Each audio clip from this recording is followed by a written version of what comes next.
7 साल, सही सुना, 7 साल।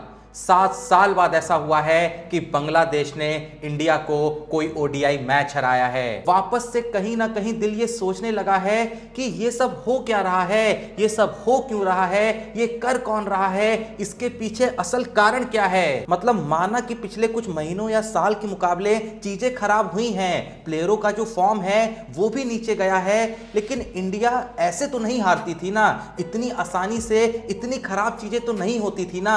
अब देखो वैसे तो ये जो भी हो रहा है, इन सारी ही चीजों का दोष हम बहुत ही आसानी से उठा के रोहित शर्मा पे डाल सकते हैं। बहुत ही आसानी से कह सकते हैं कि जब से रोहित शर्मा कैप्टन बना है तब से ही ऐसा हो रहा है। लेकिन अगर इसी चीज की हम थोड़ा सा तह में जाएं तो सवाल यही उठता है कि क्या सच में इन सारी ही चीजों के पीछे रोहित शर्मा का हाथ है? क्या रोहित शर्मा ही अकेली वजह है जिसकी वजह से इंडिया के साथ ये हो रहा है? तो धीरे से एक आवाज आएगी, नहीं, हो सकता है कि रोहित शर्मा की कैप्टेंसी में भी कोई फॉल्ट हो, लेकिन ये नहीं हो सकता कि फॉल्ट जो सारा है वो रोहित शर्मा की कैप्टेंसी में ही है। अब वैसे तो जब जब भारत को ऐसी हार मिलती है, जब जब भारत कोई वर्ल्ड कप नहीं जीत पाता है, जब जब भारत कोई बड़ी टूर्नामेंट नहीं जीत पाता है, तो हम अक्सर यही कहने लगते हैं कि काश धोनी होता तो जीत जाते, धोनी होता था तो वो विकेट के पीछे से ही गेम बदल देता था। लेकिन कभी भी हम ये नहीं सोचते कि धोनी ऐसा कर कैसे लेता था, धोनी के टाइम पे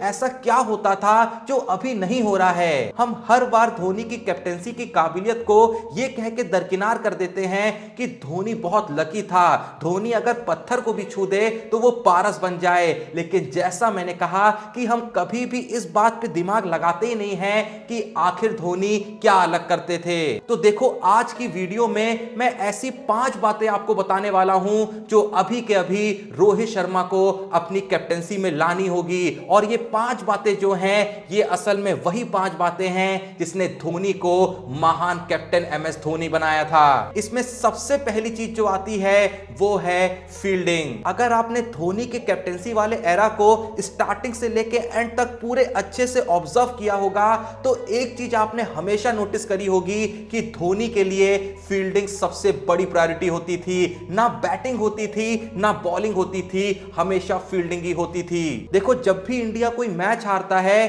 तो मैच देखते वक्त तो हम काफी चीजें ऐसी देखते हैं जहां पे फील्डिंग के एरर्स हो रहे होते हैं, जहां पे बहुत सारे ब्लंडर्स हो रहे होते हैं। लेकिन जैसे ही मैच खत्म होता है तो हम अक्सर या तो बैटिंग को दोष देने लगते हैं या फिर बॉलर्स को दोष देने लगते हैं। हम उतना ज्यादा कभी भी फील्डर्स को दोष नहीं देते हैं क्योंकि फील्डिंग के जो एरर्स होते हैं इंसान बहुत ही जल्द भुला देता है। लेकिन जैसा मैंने कहा धोनी के लिए फील्डिंग सबसे इंपॉर्टेंट होती थी।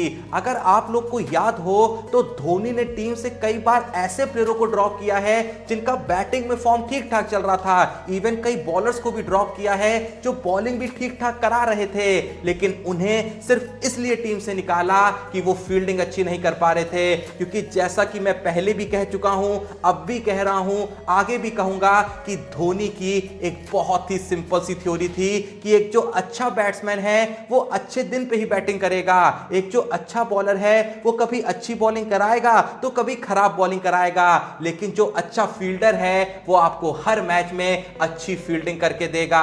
और अगर आप थोड़ा सा फ्लैशबैक में जाके धोनी के एरा वाले मैचेस को याद करेंगे तो आपको लगेगा कि उस समय भाई क्या फील्डिंग होती थी। और ऐसे कई मैचेस होते थे जो सिर्फ फील्डिंग के बलबूते इंडिया जीत जाती थी। कुछ ऐसे रन आउट कर दिए जाते थे, कुछ ऐसे कैच पकड़ दिए जाते थे जिससे पूरा का पूरा मैच पलट जाता था। अभी जैसे कि इंडिया बांग्लादेश से हारी है, आप लोग को वो मैच तो याद होगा ही ना जब हार्दिक पांड्या बॉलिंग करा रहे थे और धोनी ने आखिर में जाकर रन आउट कर भारत को 1 रन से मैच जिता दिया था। अगर आप लोग को याद है वो मैच तो आपको यह भी याद होगा कि उसी ओवर में 2 कैच पकड़े गए थे। वो इतने शानदार कैच थे लेकिन उसके बारे में हमारा ध्यान कभी नहीं जाता है। लेकिन आज के टाइम पे हमें यह भरोसा ही नहीं आता है कि अगर बॉल हवा में गई है तो यह कैच पकड़ा जाएगा भी या फिर नहीं पकड़ा जाएगा। तो इसीलिए बहुत जरूरी है कि रोहित शर्मा बैटिंग और बॉलिंग के बारे में तो सोचें ही, लेकिन उससे भी ज्यादा टीम की फील्डिंग के बारे में सोचें। अब आता है दूसरा पॉइंट, धोनी का एक बहुत ही सिंपल सा फॉर्मूला था कि अगर आपको किसी प्लेयर पे भरोसा है तो आंख बंद करके उसे खिलाओ। अगर आप जानते हो कि इसमें टैलेंट है, इसमें स्किल है, तो उसको खिलाते रहो। अगर थोड़ा बहुत चीजें ऊपर नीचे होती भी हैं तो भी खिलाओ। लेकिन यहीं पे धोनी का दूसरा पहलू यह भी था कि अगर तुमको लगता है कि यह प्लेयर तुम्हारी लिस्ट में नहीं बैठ रहा है तो बेमतलब में उस पर टाइम खर्च मत करो। आज के टाइम पे सबसे बड़ा इशू यह हो रहा है कि मैच के बदलते ही टीम बदल जाती है, और अगर सीरीज बदलती है तो पूरी की पूरी टीम बदल जाती है। यानी कि आपको अभी खुद भरोसा नहीं है कि आपका आने वाला बड़ा प्लेयर कौन बन सकता है। आप खुद कहीं ना कहीं तलाश कर रहे हो कि कोई हमें पता चले तो उसे जाके खिलाएं। धोनी ने अपने टाइम पे रोहित शर्मा को इतना चांस क्यों दिया, विराट कोहली को इतना चांस क्यों दिया, रविंद्र जडेजा को इतना चांस क्यों दिया, अश्विन को इतना चांस क्यों दिया? क्योंकि धोनी पहले से ही जानते थे कि इन बंदों में स्किल है, इन बंदों में टैलेंट है, और मैच जो है वो तो यही जिताएंगे। तो आपको भी ऐसे प्लेयर आज के वक्त में चुनने होंगे जिन पे आपको आंख बंद करके भरोसा है। अब आता है धोनी का तीसरा मंत्र। अभी कुछ देर पहले जैसा कि मैंने कहा था कि धोनी के वक्त में कई ऐसे प्लेयर होते थे जो बैटिंग तो ठीक ठाक कर रहे होते थे, कुछ बॉलर्स होते थे जो बॉलिंग भी ठीक ठाक कर रहे होते थे, लेकिन स्टिल धोनी उनको बाहर करने का डिसीजन लेते थे क्योंकि उन्हें लगता था कि ये उतने अच्छे फील्डर्स नहीं हैं। आपने कई बार धोनी को लेकर ऐसी कंट्रोवर्सी सुनी होगी कि कई दिग्गज क्रिकेटर्स ऐसा इल्जाम लगाते रहते हैं कि धोनी ने उनके वक्त पे उनको बाहर कर दिया, जबकि वो ठीक ठाक फॉर्म में भी थे, लेकिन स्टिल उन पे उतना भरोसा नहीं दिखाया गया। तो देखो, ये तो हर दौर में होता है, खासकर जब आप कप्तान होते हो तो आप हर किसी को खुश नहीं कर सकते हो। आपको ऐसे डिसीजन लेने होते हैं जो बहुत लोग को पसंद आएंगे और बहुत लोग को नहीं आएंगे। लेकिन अगर आप कप्तान हो और आपको अपने डिसीजन पे भरोसा है तो आपको हिम्मत करनी होगी कुछ कड़े डिसीजन लेने की। आज के टाइम पे भी अगर रोहित शर्मा को लगता है कि उनकी टीम में कुछ ऐसे प्लेयर हैं जो उतने डिजर्विंग नहीं हैं, जो उतने अच्छे फॉर्म में नहीं हैं, तो रोहित शर्मा को आगे आके उन लोगों को बाहर करना होगा। और अगर वो किसी प्लेयर को खिलाना चाहते हैं जिन पे उनको भरोसा है लेकिन किसी वजह से संकोच करके वो उनको नहीं खिला रहे हैं, तो रोहित शर्मा को यहां पे भी उन्हें खिलाना होगा, भले ही किसी को अच्छा लगे या किसी को अच्छा ना लगे। क्योंकि बहुत ही सिंपल सा फॉर्मूला है साहब कि कल को जब आप सीरीज हारोगे, कल को जब आप वापस से वर्ल्ड कप नहीं जीत पाओगे, तो लोग उन प्लेयरों को नहीं सुनाएंगे, लोग सुनाएंगे आपको। अब बारी आती है धोनी की चौथी बात की, और ये चौथी बात कहीं ना कहीं पिछले 3 पॉइंट से ही रिलेटेड है कि धोनी की एक बहुत ही सिंपल सी आइडियोलॉजी थी कि आज की तारीख में सबसे नजदीक में जो वर्ल्ड कप आने वाला है सिर्फ वो सोच के तैयारी करो और कुछ मत सोचो।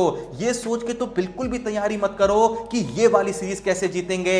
आपकी तैयारी सबसे पहले तो ये सोच की होनी चाहिए कि आज की तारीख में आप जो टीम लेके जा रहे हो, आज की तारीख में आपकी टीम में जो प्लेयर्स हैं, क्या आपको वो आने वाले वर्ल्ड कप में दिख रहे हैं? अगर आपको वो प्लेयर आने वाले वर्ल्ड कप में नहीं दिख रहे हैं तो वो प्लेयर इस सीरीज में भी नहीं होने चाहिए। किसी भी सीरीज में सिर्फ वही प्लेयर खेलने चाहिए जो आपको आने वाले वर्ल्ड कप में दिख रहे हैं, क्योंकि उस सीरीज को जीत के कोई फायदा नहीं है, खासकर उन प्लेयरों के साथ उस सीरीज को जीतने का कोई फायदा नहीं है अगर वो प्लेयर आपके आने वाले वर्ल्ड कप के लिए तैयार नहीं हो रहे हैं। कम से कम अगर आप करंट सीरीज हार भी जाते हो तो वो प्लेयर जो आपने इस सीरीज में इसलिए खिलाया है कि वो आने वाले वर्ल्ड कप की टीम में होगा, एटलीस्ट वो प्लेयर तैयार तो हो रहा होगा। लेकिन आज के टाइम पे कहीं ना कहीं ऐसा लगता है कि ये जो प्लेयर्स इस सीरीज में खेल रहे हैं ये तो देखो वर्ल्ड कप में नहीं जाएंगे, लेकिन स्टिल इन्हें खिलाया जा रहा है। बाकी अब आता है धोनी का आखिरी और सबसे इंपॉर्टेंट मंत्र, और ये जो मंत्र है ये रोहित शर्मा के लिए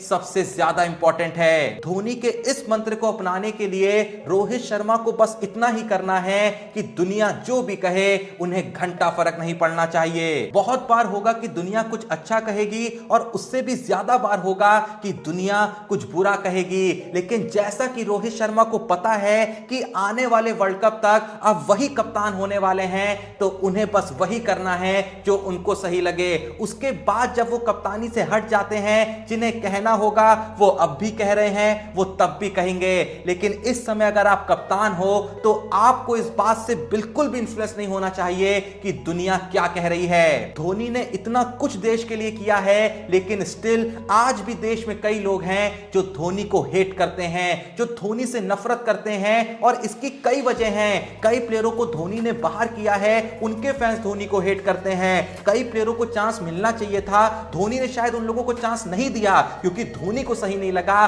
तो उन लोगों के फैंस भी धोनी को हेट करते हैं। लेकिन स्टिल धोनी ने अपने आप से मतलब रखा, अपनी टीम से मतलब रखा, जिन्हें उन पे भरोसा था उनसे मतलब रखा और धोनी को किसी से भी कोई फर्क नहीं पड़ा। धोनी आज अपना फर्ज निभा के जा चुके हैं, अपना काम करके जा चुके हैं और आज भी धोनी को इस बात से 1% भी फर्क नहीं पड़ता है कि लोग उनके बारे में क्या सोच रहे हैं। धोनी क्योंकि अपने आप में सेटिस्फाई हैं कि उन्होंने जो करा वो साफ दिल के साथ करा, उन्होंने जो भी करा वो पवित्रता के साथ करा और इसीलिए उन्हें कौन क्या कह रहा है, कौन क्या सोच रहा है या आने वाले टाइम में भी कौन क्या बोलेगा, कौन क्या सोचेगा, इन किसी भी बातों से धोनी को, जैसा मैंने कहा, घंटा फर्क नहीं पड़ता है। हां ये काम करना थोड़ा सा रूड है, थोड़ा सा आपका जो व्यक्तित्व है वो दुनिया वालों के सामने रूड हो सकता है, लेकिन स्टिल ये चीज एक बहुत ही सफल कप्तान की निशानी होती है। तो अब वक्त आ चुका है कि रोहित शर्मा को